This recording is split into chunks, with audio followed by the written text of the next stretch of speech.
Welcome back to Primetime Sports Monday. Reggae Boyz head coach Steve McClaren wants his strikers and wingers to be more clinical in front of goal when Jamaica face Bermuda in their return leg World Cup qualifier tomorrow at the National Stadium starting at 7 p.m. Christopher Scott reports. The Reggae Boyz have gotten themselves into a must-win situation to get back on track in Game 2 of the October window. With 6 points from a possible 9 and a second place in Group B, Jamaica want to retake the top spot, starting with a victory in front of their fans. After losing 2-0 away to Curaçao on Friday, Reggae Boyz head coach Steve McClaren has bemoaned his team's struggle in front of goal despite creating a number of chances. Since we lost Mikel Antonio, we've been searching for a number 9 and goal scorers and where they're coming from. And I think I go back to a year when we played Cuba, the first game, and I think 28 shots and about 16 on target, and we come away with a 0. I think that's always been a little bit of a problem, is converting the chances that we create.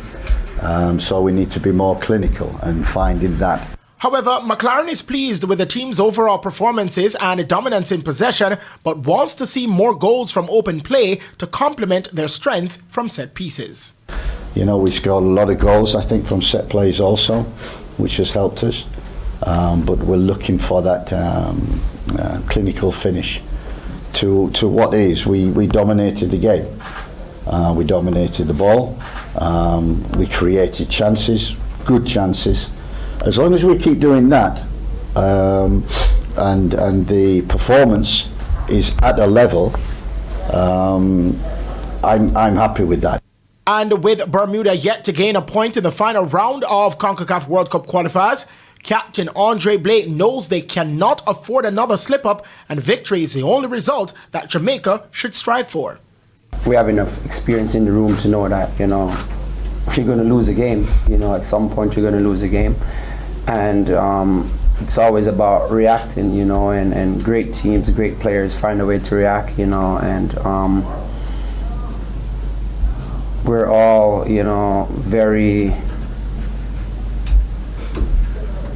not pleased about the results, so we all know that, we have to react, and I have no doubt that we're going to react in a positive way. Only the group winners are guaranteed a place in next year's World Cup, which will be jointly staged by the USA, Mexico, and Canada. Christopher Scott, TVJ Sports.